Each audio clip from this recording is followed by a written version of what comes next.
CPM നേതൃത്വത്തിലുള്ള സഹകരണ സംഘത്തിൽ അഴിമതി ആരോപണം. ഡിവൈഎഫ്ഐ ജില്ലാ നേതാവിനെ CPയിൽ നിന്നും പുറത്താക്കി.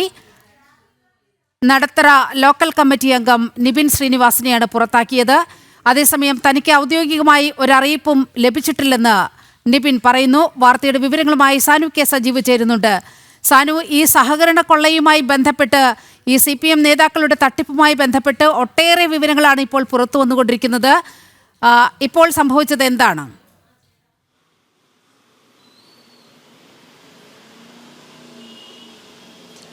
നടത്തറയിലെ സഹകരണ ബാങ്കുകളുമായി ബന്ധപ്പെട്ടുള്ള കൊള്ളയുടെ വിവരങ്ങൾ പുറത്തു പറഞ്ഞതിന്റെ പേരിലാണ് ഇപ്പോൾ നിബിനെതിരെ പാർട്ടിയുടെ ഒരു ഔദ്യോഗികമായിട്ടുള്ള നടപടിയെടുക്കൽ ഉണ്ടായിട്ടുള്ളത്. അതായത് അദ്ദേഹത്തെ പാർട്ടിയിൽ നിന്ന് പുറത്താക്കി എന്നുള്ള വിവരമാണ് പുറത്തു വരുന്നത്. എന്നാൽ ഔദ്യോഗികമായിട്ട് ഇതുമായി ബന്ധപ്പെട്ടുകൊണ്ടുള്ള അറിയിപ്പുകളൊന്നും ലഭിച്ചിട്ടില്ലെന്നാണ് നിബിനും വ്യക്തമാക്കിയിട്ടുള്ളത്. അതായത് നടത്തറ പഞ്ചായത്തിലെ 7 സഹകരണ സ്ഥാപനങ്ങളിൽ വലിയ കൊള്ളയാണ് നടന്നിട്ടുള്ളത്. ആ കൊള്ളയുടെ വിവരങ്ങൾ കഴിഞ്ഞ 6 മാസം മുമ്പ് CPMന്റെ സംസ്ഥാന സെക്രട്ടറി MV ഗോവിന്ദനെ കത്ത് മുഖാന്തരം അറിയിച്ചിരുന്നു. തുടർന്ന് നടപടി ഒന്നും ഉണ്ടാവാത്തതിനെ തുടർന്നാണ് ഈ വിവരങ്ങളെല്ലാം മാധ്യമങ്ങൾക്ക് മുന്നിൽ തുറന്നു പറയാൻ വേണ്ടി നിബിൻ തയ്യാറായത്.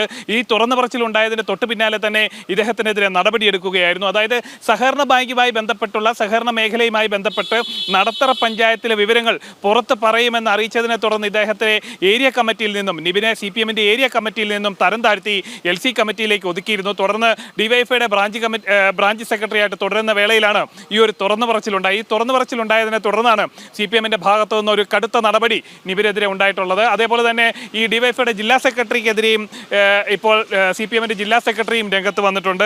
അതായത് KV അബ്ദുൽ ഖാദർ പറയുന്ന വർഷങ്ങൾക്ക് മുമ്പുള്ള, അതായത് ഇന്ന് രാവിലെ ജില്ലയിലെ മുതിർന്ന CPMന്റെ മുതിർന്ന നേതാക്കളായിട്ടുള്ള MM വർഗീസിനെതിരെയും അതേപോലെ തന്നെ AC മൊയ്തീനെതിരെയും ഒരു ശബ്ദരേഖ പുറത്തു വന്നിരുന്നു. ഡിവൈഎഫ്ഐയുടെ ജില്ലാ സെക്രട്ടറിയുടെ ശബ്ദരേഖയാണ് പുറത്തു വന്നത്. അതായത് കരുവന്നൂർ സഹകരണ ബാങ്കുമായി ബന്ധപ്പെട്ടുകൊണ്ടുള്ള അഴിമതിയുമായി ബന്ധപ്പെട്ടുള്ള ശബ്ദരേഖയാണ് പുറത്തു വന്നിട്ടുള്ളത്. അതിൽ പറയുന്ന ഒരു പ്രധാന കാര്യങ്ങൾ, അതായത് MM വർഗീസും അതേപോലെ തന്നെ AC മൊയ്തീനും ടോപ്പ് ലെവൽ ഡീലുകൾ നടത്തുന്ന ആളാണ്. ഇത്തരത്തിൽ ഡീലിലൂടെ കോടാനുകോടി രൂപ ഇവർ സമ്പാദിച്ചിട്ടുണ്ട്. ഒപ്പം തന്നെ ജില്ലയിലെ എല്ലാ ക്രമക്കേടുകൾക്ക് പിന്നിലും കപ്പലണ്ടി കണ്ണൻ എന്ന പേര് അറിയപ്പെടുന്ന കണ്ണൻ ഉൾപ്പെട്ടിട്ടുണ്ടെന്നും ഈ കണ്ണൻ കപ്പലണ്ടി വിറ്റ് കിടന്ന കണ്ണൻ ഇപ്പോൾ എങ്ങനെ കോടികൾ സമ്പാദിച്ചു എന്നടക്കമുള്ള ശബ്ദരേഖയാണ് പുറത്തു വന്നിട്ടുള്ളത്. ഇതിലും ഈ ഡിവൈഎഫ്ഐയുടെ ജില്ലാ സെക്രട്ടറിക്കെതിരെയും നടപടി ഉണ്ടാവാനുള്ള സാധ്യതയുണ്ട്. അതായത് എതിരാളികൾക്ക് പാർട്ടിനെ ആക്രമിക്കുന്നതിന് വേണ്ടിയിട്ടുള്ള വടി കൊടുക്കുന്ന നിലയിലാണ് ഡിവൈഎഫ്ഐയുടെ നേതാവ് പ്രവർത്തിച്ചതെന്നാണ് CPMന്റെ ജില്ലാ സെക്രട്ടറിയും പറഞ്ഞിട്ടുള്ളത്.